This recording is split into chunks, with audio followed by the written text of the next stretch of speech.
我拉下了自家车位上的电闸，可物业却让我给对门的大妈赔偿20万，起因是我花30万买的地下专属车位，连着私人充电桩。这半年来，我每个月的电费竟高达上千元，但我自己开的是燃油车，那台一直充着我店的混动新能源，是对门赵大妈儿子的。我找他理论，他装聋作哑，我安了地锁，他徒手掰断，最后我只好使出绝招，切断充电桩电源，拔了电闸。本以为万事大吉，3天后，物业经理带着2个保安堵在我家门口，他递给我一张纸，上面的索赔理由让我当场气笑。我搬进这个高档小区，1年买房时顺手买下了负1楼的独立车位，车位很大，带独立电源和充电桩，是前业主留下的。我没买电车，开的是一辆老款燃油代步车，充电桩就一直闲置着。几个月前我因为出差频繁，车子经常停在公司，等我闲下来查电费账单时，发现每个月车位电费扣了好几百，这个月更是高达800多。我以为电表坏了，去地库一看，我的车位上赫然停着一辆崭新的白色混动 SUV， 充电枪稳稳地插在车上，只是灯正欢快地闪烁着。这辆车我认识，是对门赵大妈儿子刚买的新车。赵大妈50多岁，平时在小区里以热心肠自居，谁家有点事，她都爱凑上去指点2句。我刚搬来时，她还来敲门借过几次葱姜蒜，我实在没想到，她不仅借葱，还借我的车位和电。我没声张拍了照，发在业主群里。请问这是谁家的车？停错车位了，麻烦挪一下。过了半小时没人回，我直接去敲对门的门。赵大妈打开门，手里还拿着锅铲。哎呀，小林啊，什么事？赵阿姨，你家儿子的车是不是停我车位上了？还用着我的充电桩？他眼珠一转，拍了拍大腿。哎呦，你看这事儿闹的！我儿子说昨晚回来晚了，实在找不到车位，看你这空着，就借停了1晚。充电线是顺手插上的，小伙子不懂事。借停1晚？我拿出手机里的电费账单。阿姨，这电费可不是1晚上的用量，我查了后台，这几个月一直有充电记录。赵大妈脸色变了变，随即堆起笑脸。邻居之间计较这么多干什么？不就是几度电吗？回头我让他给你发个红包。他说完，砰地关上了门。我站在门外气笑了，不是几度电，是大几千块钱，而且他根本没提挪车的事。晚上下楼，那辆车还在，我直接叫了物业的保安，保安查了车牌，给赵大妈儿子打电话，对方态度很不耐烦。我不在家，在外地出差，钥匙也被我带走了，没法挪。等我周末回来再说吧。挂了电话，保安无奈地看着我。林先生，你看这车主不在，我们也拖不走，地库限高，拖车进不来。我懂了，他们就是吃准了，我拿他们没办法。第2天我请了半天假，找人在车位上装了一个加厚款的智能地锁，顺便给充电桩加装了一个密码保护盒。做完这些，我把自己的车停了进去，升起地锁，世界终于清静了。晚上门被敲得震天响，我从猫眼看出去是赵大妈，她满脸怒气。我打开门，小林，你什么意思？为什么在我家车位上装地锁？我以为自己听错了。你家车位？对啊，那车位你又不常用，我儿子停了半年了，早就是我们家的了。你赶紧把那破锁拆了，我儿子车还在外面淋雨呢。他的理直气壮让我叹为观止。赵阿姨，车位的产权证上写的是我的名字，我装地锁保护我的私人财产，有问题吗？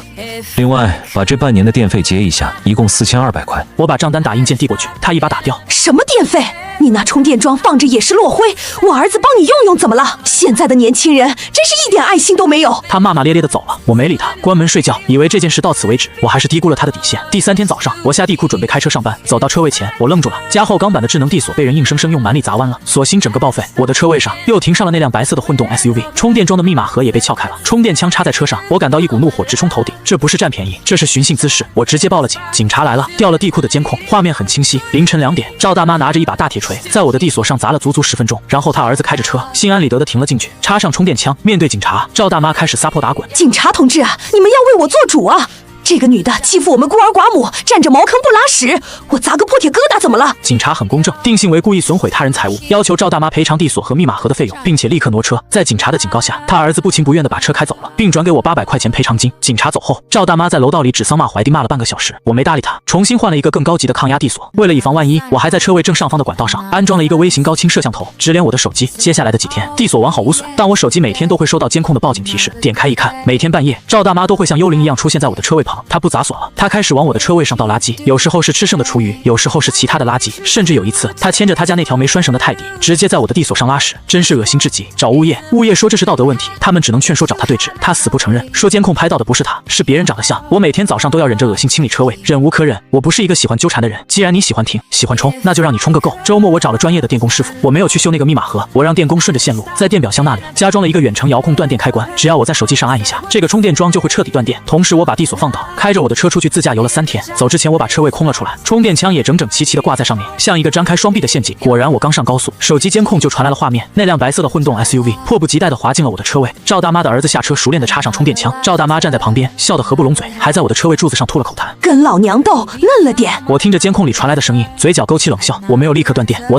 等到晚上11点，我估算着他车里的电差不多充到一半的时候，我点开了手机里的遥控 app， 按下断电按钮，监控画面里充电桩的指示灯瞬间熄灭，而那辆车正处于充电中途途被强行切断的状态。对于有些新能源车来说，频繁或者突然的异常断电会触发电池保护机制，导致锁车或者无法启动。我安心的睡了一觉。第二天，我在风景区玩了一整天，晚上回酒店打开监控回放，精彩的一幕出现了。早上7点，赵大妈的儿子西装革履地出现在车库，手里还拿着一束玫瑰花，看样子是要去相亲或者见重要客户。他拉开车门坐进去，几分钟后，他气急败坏的从车里钻出来，猛踹轮胎，车子启动不了了。他打电话叫救援，折腾了2个多小时，拖车才来。他把手里的玫瑰花狠狠砸在地上，坐着拖车走了。我看着这段录像，心情大好，这就叫自作自受。我重新把电源通上，继续我的假期。3天后，我回到小区，刚走到楼下就被物业刘经理拦住了，他身后跟着2个保安，神色慌张。林先生，你可算回来了，出大事了。他递给我一张纸，我接过来一看，是一份手写的索赔单，索赔人赵某某，索赔金额20万元整，理由写的密密麻麻，字迹张牙舞爪，大意是因为我恶意拉闸断电，导致他儿子的汽车电池主板烧毁，维修费2万，因为车子坏了，他儿子错过了一个身价1000万的相亲对象，精神损失费5万，因为没去成相亲，他儿子心情郁闷，在公司和老板吵架被开除，误工费3万，总计20万，并要求我立刻赔礼道歉，将车位无偿转让给他家作为补偿。我看完竟然没觉得生气，只觉得荒谬到了极点。刘经理，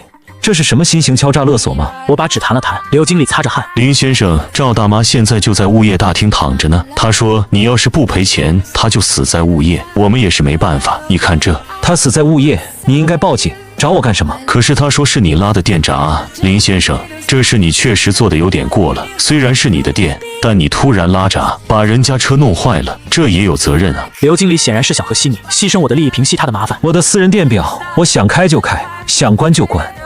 他非法侵入我的私人领地，盗窃我的电力，我还没找他算账呢。我语气强硬。可是没有可是，你去告诉他，要钱1分没有，有本事去告我。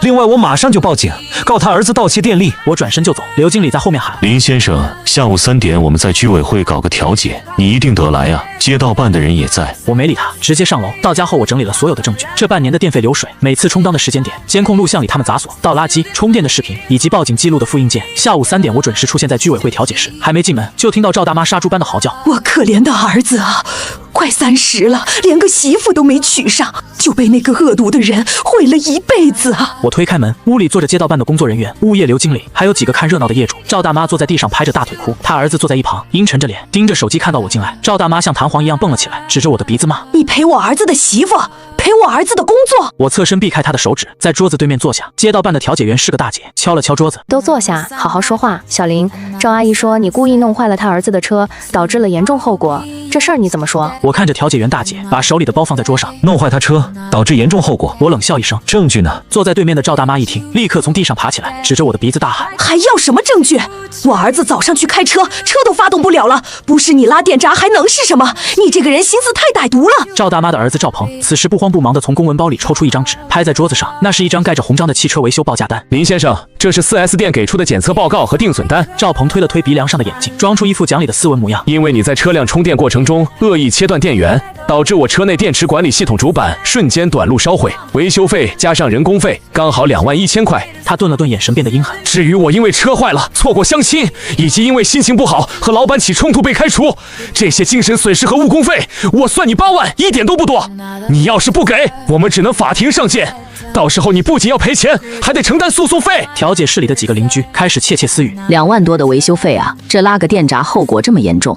虽然赵大妈家占车位不对，但这小林直接断电也确实太极端了。是啊，都是邻居，差不多得了，非要闹成这样。物业刘经理见风使舵，赶紧凑过来劝我：林先生，你看这是闹的，要不这样，你给赵家道个歉，赔个1万块钱医药费和修车费，这事咱们就在居委会和解了。要是真的闹上法庭，多耽误你上班啊！调解员大姐也跟着点头。小林，退一步海阔天空，你确实有错在先，拉电闸这种事太危险了。好一个退一步海阔天空，这就是典型的和稀泥。看着赵大妈脸上掩饰不住的得意，和赵鹏嘴角那抹嘲讽的冷笑，我没有发火，我拉开包的拉链，拿出了一沓提前准备好的文件以及一个平板电脑。调解员同志，既然赵先生提到了法庭见，那我们就用法律和证据说话。我把第一份文件递给调解员，这是我充电桩的智能后台运行日志。赵先生，你说我的恶意断电导致你主板烧毁，对吧？赵鹏冷哼一声：废话，除了你还有谁？我点开平板电脑上的一个视频，投屏到调解室的电视机上。很遗憾，你可能不太懂现代智能电器。我安装的远程断电开关不是物理拉闸，而是通过智能芯片控制的缓降断电。你可以看看日志上的电流曲线，它是平滑下降的，完全符合安全标准，根本不可能引起瞬间短路。赵鹏的脸色微微变了一下，但我没给他任何机会。我滑到下一张图片。那么你的车主板到底是怎么烧坏的呢？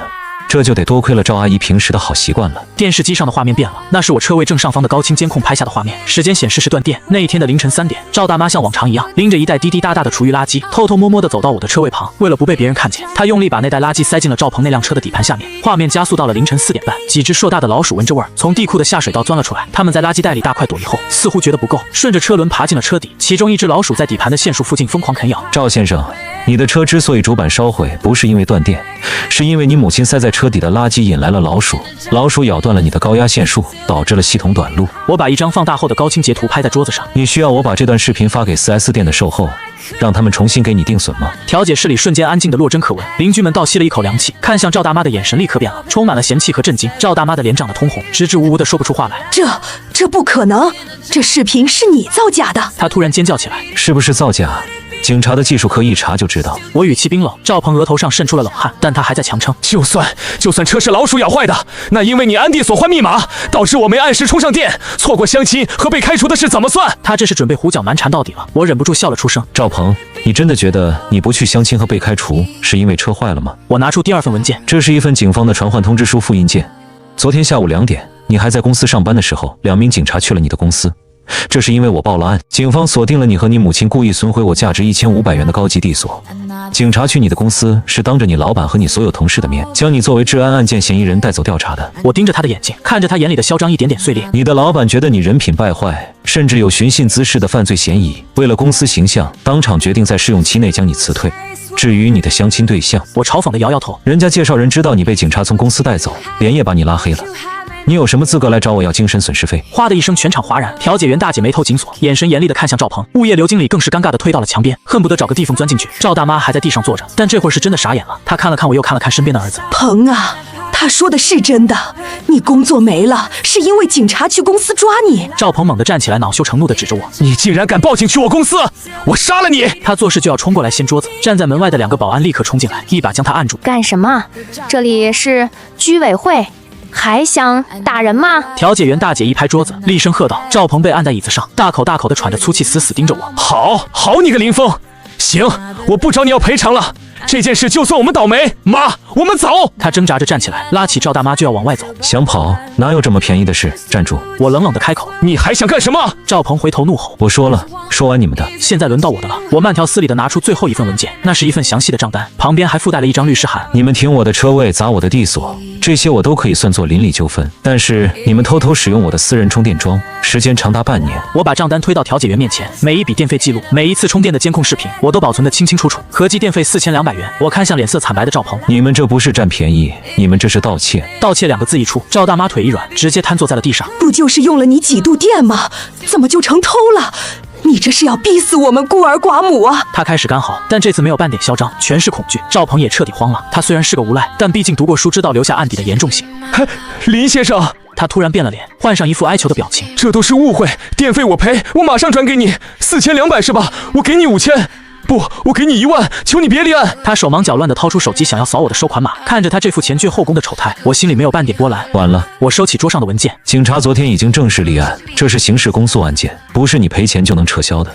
你们现在应该做的是等着警方的拘留通知。听到拘留2个字，赵大妈白眼一翻，差点晕过去。调解员大姐叹了口气，摇摇头说：“赵阿姨，小赵，这事居委会调解不了了。你们不仅毁坏他人财物，还涉嫌盗窃，准备请律师吧。”赵鹏绝望地跌坐在椅子上，双手抱头。就在这时，居委会调解室的大门突然被人从外面大力推开，砰的一声巨响，吓了所有人一跳。2个穿着黑色西装、戴着墨镜的平头男人大步走了进来，他们手里拿着一份文件，目光在屋内扫视了一圈，最后锁定在了赵鹏身上。你就是赵鹏？领头的男人声音低沉，带着一股不容拒绝的压迫感。赵鹏愣愣地抬起头：“你们是谁？”男人走上前，把手里的文件直接甩在赵鹏的脸上：“我们是极速汽车租赁公司的法务和风控催收员，赵鹏，你从我们公司长租的那辆白色混动 SUV， 不仅连续3个月没有交租金，我们还在刚才的 GPS 异常报警中发现车辆的动力系统出现了严重的人为损坏。”男人摘下墨镜，眼神冷得像冰：“那车根本不是你的，你不仅非法改装充电接口，现在还把车弄报废了。根据租赁合同，你除了要补齐2万元的租金，还要赔偿车辆折旧和全额维修费，合计12万。”租的！赵大妈尖锐的嗓音划破了调解室的死寂，她连滚带爬地扑向赵鹏，一把抓住他的衣领：“你不是说这车是你花30万全款买的吗？你不是说你现在是公司的高管了吗？怎么变成租的了？”赵鹏的脸色一阵青一阵白，额头上上的青筋暴起，他猛地推开赵大妈，咬牙切齿地冲着那2个催收员吼道：“谁让你们找到这儿来的？租金我会想办法。至于修车费，不是我弄坏的，是他。”他像抓住了最后一根救命稻草，死死指着我：“是林峰拉电闸弄坏的，你们要赔偿，找他去要。他有钱，他一个车位就花了30万。”催收员冷笑一声，根本不吃他这一套。赵先生，我们只看合同，车是你租的，承租人是你，车辆受损，我们只找你。至于你怎么向别人追偿，那是你的事。我看着赵鹏犹如丧家之犬的模样，将手里的平板电脑直接递给了催收员。2位大哥，既然你们是车主方，那这段视频你们正好也看看，免得他到处攀咬。催收员接过平板，点开播放，画面里赵大妈偷偷摸摸地将一袋散发着恶臭的垃圾塞进了混动 SUV 的车底，随后几只大老鼠顺着垃圾爬进底盘，开始疯狂啃咬高压线束。视频清晰，时间线明确。催收员看完脸色彻底阴沉下来，他转头看向瘫坐在地上的赵大妈，眼神里满是怒火。原来是你们自己往车底塞垃圾，引来老鼠咬坏了线束，不仅毁坏车辆，还企图诈骗。赵鹏，你不仅违反了租赁合同，你们母子俩的行为已经构成了故意毁坏公司财物罪。赵大妈一听罪这个字，两眼一翻，直挺挺地往后倒去，开始在地上撒泼打滚。我不活了！你们这是联合起来欺负人啊！我要找居委会主任，我要找我表哥！她一边嚎叫，一边拿出手机拨通了一个号码。没过5分钟，调解室的门再次被推开，一个挺着啤酒肚的中年男人走了进来，是街道办的王副主任，也就是赵大妈嘴里的表哥。他一进门，原本公正严明的调解员大姐脸色就变了，赶紧站起来让座。王副主任背着手打量了一圈屋内的人，最后目光落在我身上。小林是吧？你的事我听说了，邻里之间何必做得这么绝？他拉开椅子坐下，打着官腔。赵家虽然有错，但你拉电闸在先，现在人家车也坏了，工作也没了，你还要告人家盗窃？年轻人做人留一线，日后好相见。真闹僵了，对你没好处。他又转头看向那2个催收员。至于你们租车公司修车费多少，列个清单，我做主，让赵家分期给你们结了。今天这事就到此为止，再闹下去，我叫派出所来把你们都按寻衅滋事处理了。赵鹏见靠山来了，瞬间直起了腰板，脸上再次浮现出那种小人得志的冷笑。林峰，听见没？你以为你拿几段破监控就能整死我？我告诉你，今天你不把拉电闸的事给我道歉，你别想走出这个门。物业刘经理也赶紧附和。是啊，林先生，王主任出面了，你就赶紧表个态吧。我看着他们这副丑陋的嘴脸，慢慢站起身，理了理衣服。王副主任，您的意思是赵家偷我的电砸我的锁都不用负法律责任，而我维护自己的合法财产反而成了做人太绝？规矩是死的，人是活的，凡事都要讲大局。他敲了敲桌子，一副高高在上的姿态。好一个讲大局！我拿出手机，点开了屏幕上的一个红色图标。那王副主任，您刚才这番大局观的言论，不知道直播间里的3万名本地网友是不是也认同？王副主任愣住了。你什么意思？我将手机屏幕转过去，对准了他。屏幕上是一个正在疯狂滚动的直播间界面，弹幕密密麻麻，全是愤怒的声讨。从进门开始，我就打开了本地便民服务平台的维权直播间。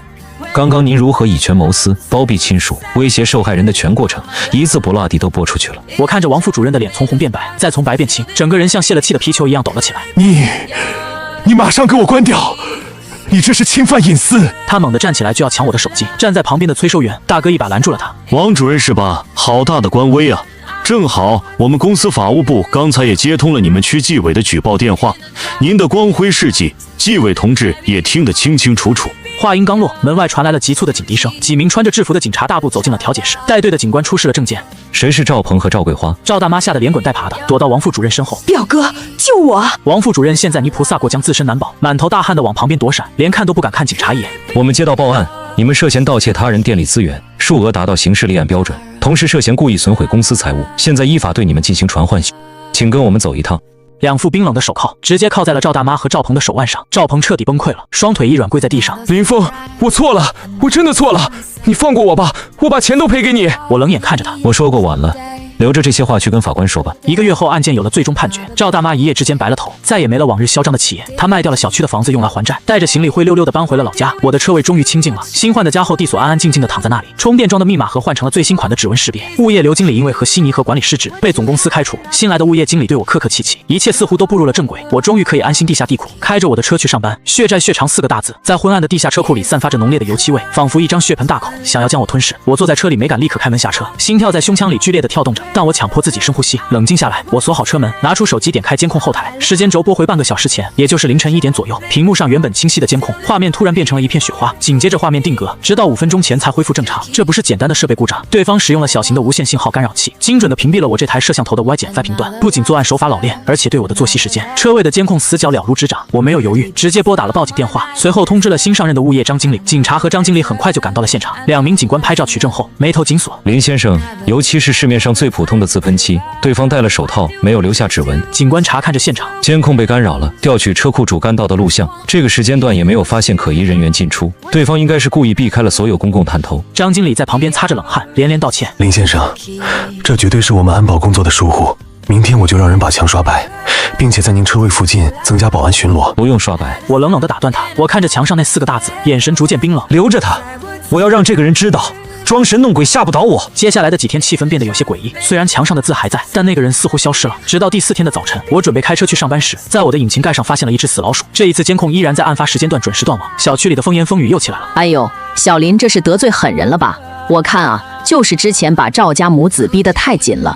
人家虽然进去了，保不齐外面还有什么狐朋狗友替他们出气呢，太吓人了。以后咱们离他远点，免得惹祸上身。甚至连张经理都委婉地劝我：林先生，要不您最近打个车上下班？这敌案我明的，您太危险了。危险？我看着被保洁阿姨清理干净的引擎盖，嘴角勾起一抹冷笑。打持久战是吧？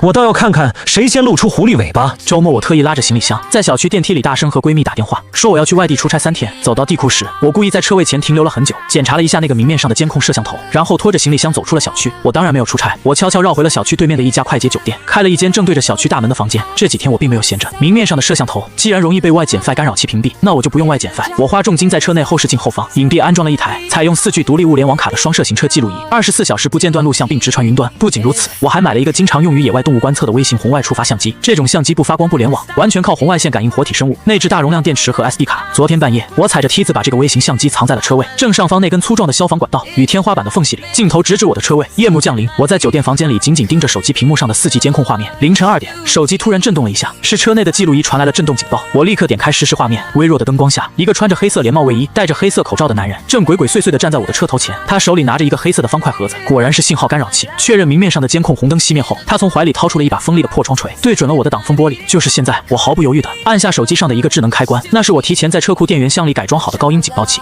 震耳欲聋的防空警报声瞬间在地库里炸响，声音大的连住在低层的住户都能听见。黑衣人吓得浑身一哆嗦，手里的破窗锤直接掉在了地上。他慌乱地想要逃跑，但为时已晚。我早就花双倍工资雇了4个休假的退伍安保人员，今晚就在地库的杂物间里蹲守。警报声一响，4个壮汉如猛虎下山般冲了出来，3下5除2就把黑衣人按倒在地。别动，老实点。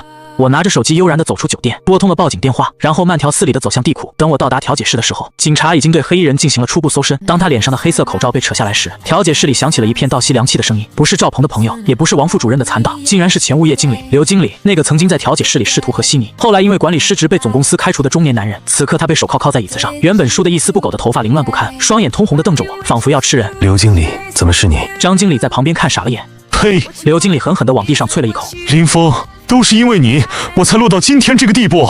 他剧烈地挣扎着，如果不是警察按着，他恨不得扑过来咬我一口。我找了张椅子坐下，平静地看着他。刘经理，因为你的不作为和偏袒，导致我的合法权益受损。总公司开除你是正常的合规处理，这也能怪到我头上。不怪你怪谁？他歇斯底里地吼叫起来。我在物业干了10年，马上就能拿内部期权退休了，就因为你非要把事情闹大，非要搞什么全网直播。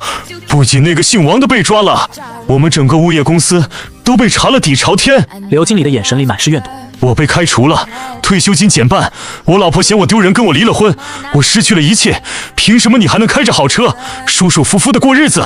我要让你也过不痛快，我要让你每天都活在恐惧里。因为是前任物业经理，他清楚地知道地下车库每一个监控的盲区，也知道安保巡逻的时间差，难怪他能做得神不知鬼不觉。我看着这个把自己的无能和贪婪归咎于受害者的男人，只觉得无比可悲。所以你喷油漆扔死老鼠，准备砸我的车？我摇了摇头。你不仅没学会反思，反而把自己送进了监狱。刘经理，寻衅滋事加上故意毁坏财物未遂，你这次是真的什么都没了。警察收起了笔录，将刘经理从椅子上拉了起来。走吧，有什么话回所里说。就在刘经理经过我身边，即将被押出门的那一刻，他突然停止了挣扎，他转过头，死死地盯着我，嘴角勾起一抹诡异至极的冷笑。你以为抓了我就结束了？他的声音低沉的像是在喉咙里摩擦。林峰，你真以为赵家那个老太婆是心甘情愿卖房子的？你真以为我一个快退休的人会无聊到自己去买油漆吓唬你？我微微皱眉，你什么意思？刘经理突然癫狂地大笑起来，笑声在空荡的走廊里回荡，让人毛骨悚然。有人给了我一笔我拒绝不了的钱，让我拿你寻开心，好戏才刚刚开始呢。林峰，有本事你现在去看看你的信箱啊！深夜的1楼大厅静悄悄的，只有头顶的感应灯发出惨白的光。我的手微微颤抖，将那把生锈的备用钥匙插进信箱锁孔。咔嗒一声，细微的声音在空旷的大厅里被无限放大。拉开那扇薄薄的铁门，一个沉甸甸的无字牛皮纸信封掉了出来，砸在我的脚背上。我深吸一口气，弯腰捡起信封，撕开封口，里面是一沓厚厚的高清照片。第一张是我老家父母所在小区的门口，第二张是我爸妈提着菜篮子去菜市场的背影，第三张是我妈在广场舞队伍里的特写。她的脸上甚至被用红色的马克笔画了一个刺眼的交叉。照片的背面用打印机打着一行冰冷的黑体字：王主任进去了，我的工程停了，3000万打了水漂，这笔账我们慢慢算。我的血液瞬间凝固，寒意从脚底直冲头顶。这不是普通的邻里纠纷，这是真正的恶势力报复。因为我当初的那场维权直播，不仅把以权谋私的王副主任送进了纪委，还顺藤摸瓜的牵连了他背后的利益链条。那个藏在暗处的黑手，因为工程被查封，将所有的怒火都发泄在了我的头上。他们花重金买通了走投无路的刘经理，不仅是为了吓唬我，更是为了在精神上彻底击垮我。我死死捏着那些照片，指关节因为用力而泛白。害怕吗？当然怕。他们竟然查到了我父母的住址，但是恐惧之后是如同火山爆发般的愤怒。他们以为用这种下三滥的手段就能让我屈服，让我像只老鼠一样躲起来，瑟瑟发抖做梦。我没有丝毫犹豫，直接转身跑出大厅，朝着还没开出小区的警车狂奔而去。警官，等一下！我张开双臂拦在了警车前面，带队的警官立刻摇下车窗。林先生怎么了？我把那个牛皮纸信封连同里面的照片直接递到了他的手里。这是刘经理刚才交代的东西，这不是简单的寻衅滋事，这是一起有组织的黑恶势力打击报复案。我目光灼灼地看着他，对方因为王副主任落马而遭受经济损失，现在开始对我家人进行人身威胁。警官借着车灯看清了照片上的红叉和背面的字，脸色瞬间凝重起来。这群人真是胆大包天！他立刻拿起对讲机呼叫指挥中心，嫌疑人刘某的案子性质升级，申请市局扫黑除恶专案组介入。当晚我没有回家，而是坐在了市局刑警大队的明亮办公室里。警方连夜对刘经理进行了突击审讯，在强大的心理攻势和银行流水证据面前，刘经理原本那点虚张声势的底气瞬间土崩瓦解。他很快就供出了那个给他打钱的幕后老板，本是一家建筑公司的老板丁某。丁某不仅是王副主任的远房亲戚，更是他利益输送的核心人物。王副主任落马后，丁某的违规工程被全面叫停，资产被冻结。狗急跳墙之下，他想出了买凶恐吓我的阴招。林先生，你做得非常对，遇到这种事没有选择隐忍或者私下妥协，而是第一时间把证据交给了我们。专案组的队长递给我一杯热茶，眼神里满是赞赏。这种毒瘤只要敢冒头，我们绝不姑息。我父母那边，我最担心的依然是远在老家的二老。放心，我们已经联动了当地警方，24小时暗中保护。